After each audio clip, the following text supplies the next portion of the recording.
From this squash, we will be making the famous Korean squash bread. No bake ni mga kabisdak. Mao ni ang finished product.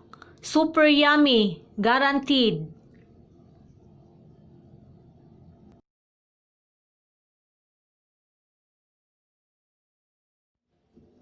Gawas nga delicious, nutritious pagyud kay with squash man. Sorry, it's DJ.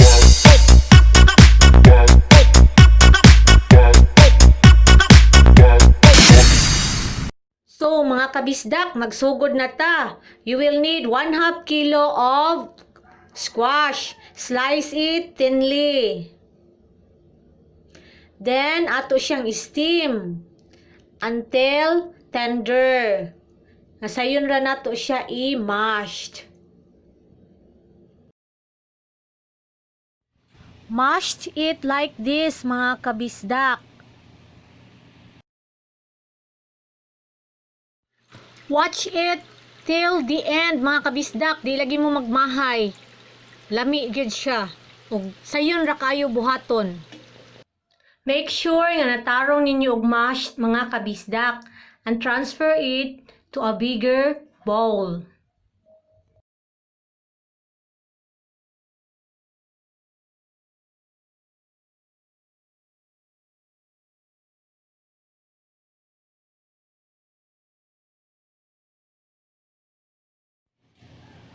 Continue lang sa pagmash mga kabisdak.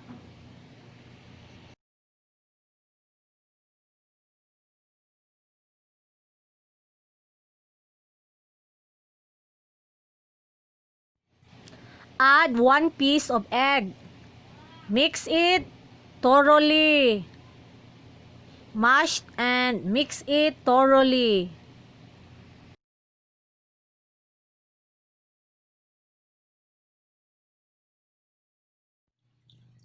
Add 2 tablespoons of butter and mix it well.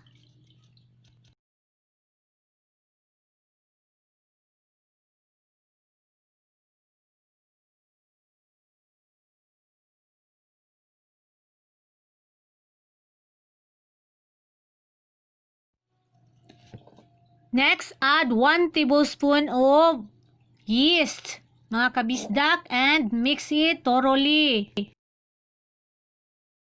Sunod, 2 tablespoon of sugar. Yeah, mix, mix, mix.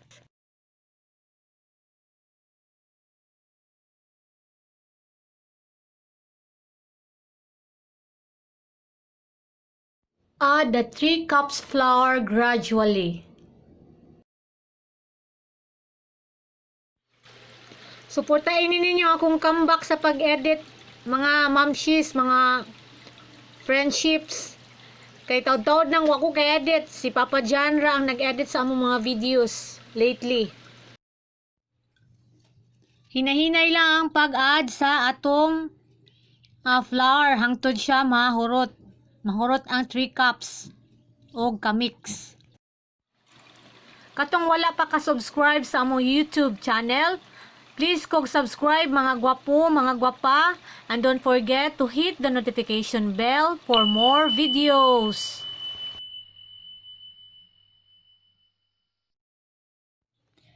Mix well, mga mamshis, mga kabisdak.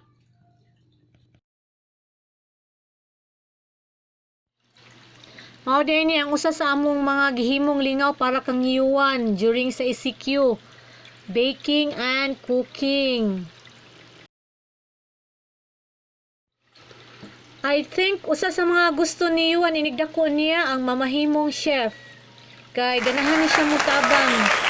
Kanang time na magluto ko.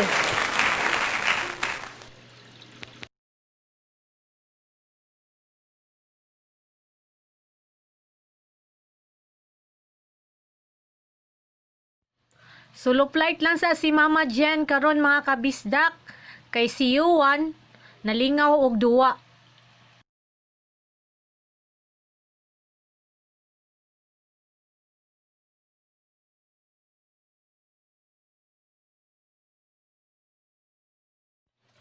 Silent mode lang sa ta karon mga kabisdak ha.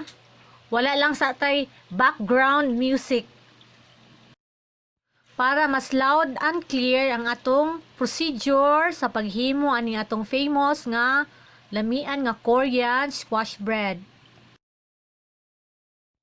Ana lang mga kabisdak, sayon ra kaayong buhaton.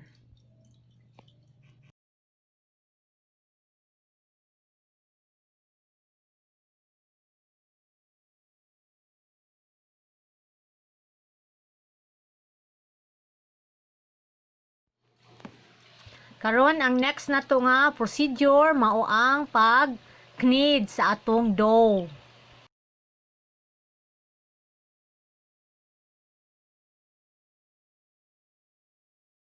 Make sure nga limpyo ang lamisa nga imong gamiton. Put some oil. Cooking oil. Spread the oil sa surface sa table and start kneading your dough.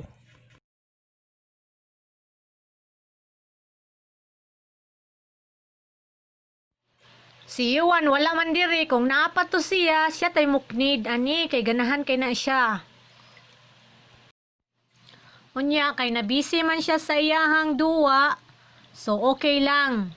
Kay need man sad sa mga kids nga mag-play. Next mga kabisdak, atong i-flatten ang dough using our rolling pin. Pagkakita na ko ani nga recipe mga kabisdak, na-excite jud ko kay I know lami yun ni siya plus ang squash nutritious pag yun. So mao ni try jud kog himo ani nya. Gusto sad ko nga i-share ninyo. Asa man tos papahuwan ay ako tatong pakantahon aron natay background music. Sorry, dili makita ang face ni Mama Jen kay camera shy ko karong adlaw.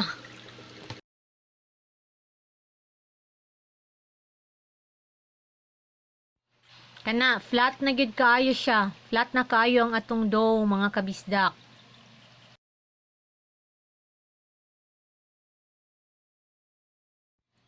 Next na tong buhaton para mas mulami og mas mahimong masustansya kayo ang atoang bread, squash bread, atong butangan og pasas or raisins. Na spread lang gyud ang raisins sa imuhang flatten nga dough.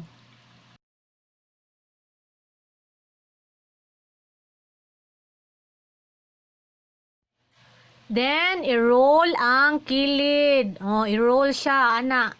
Ana mga kabisdak. Pataas.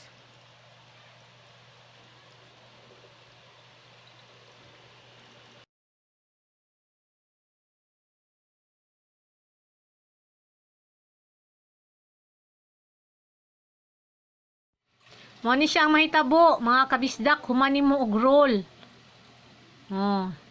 Then, ang next natong buhaton, ato siyang i-form into murag ka ng giant nga ensaymada. Like that, mga kabisdak.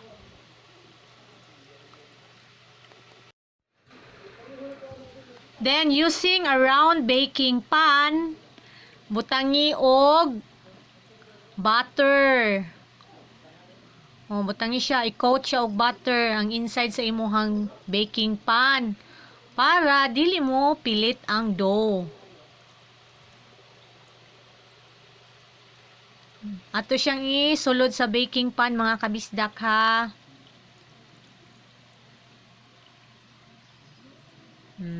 Like that, mga kabisdak. O, see? Ang atong next step, mga kabisdak, ato siyang kaviran o cling wrap.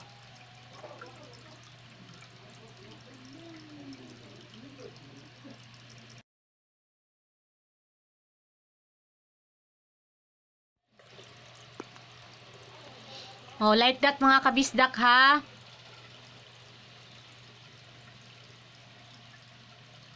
Dayon, ang sunod natong buhaton, ato siyang ibutang sa ref.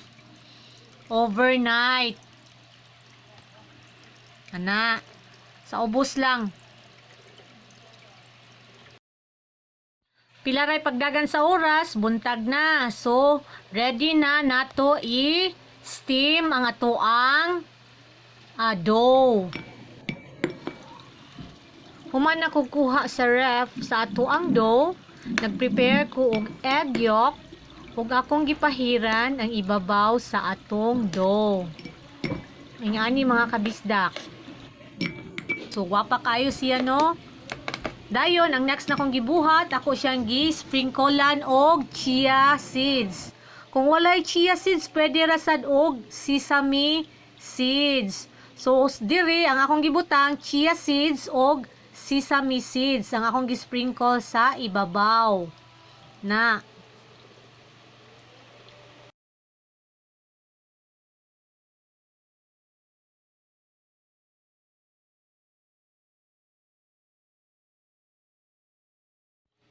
Pero optional ra ni siya mga mamshi ha. Pwede ra gyud wala. Pwede ra wala siya toppings or pwede sad kanang peanuts. Inyo siyang magdukduk mo og peanuts mo inyong ibutang sa ibabaw. Pinuhon ninyo ang peanuts. Okay ra pud na siya.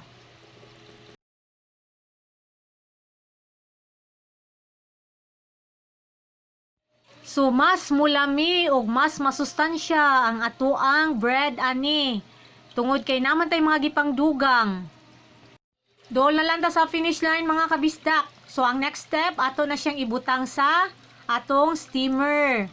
Pero mas nindot yung tong steamer nga mabutang gyud nimo ang tibuok nga pan sa sulod. Ang baking pan sa sulod, no, kay mas dali siya maluto kaysa kaning ako gamay akong steamer.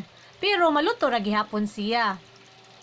Magibutangan ako siya og cloth ang ibabaw aron ang iyahang mga moist dili siya mo adto sa bread. So ana lang. So mao ni ang atong finished product mga kabisdak. So naong palang daan lami na kayo siya. Sorry wala na ko napakita ninyo ang toothpick test, no, katong i-prick nimo siya kung luto na ba or wala pa. So inig kuha nimo sa toothpick kung wala na siya yung mga particles, meaning luto na siya.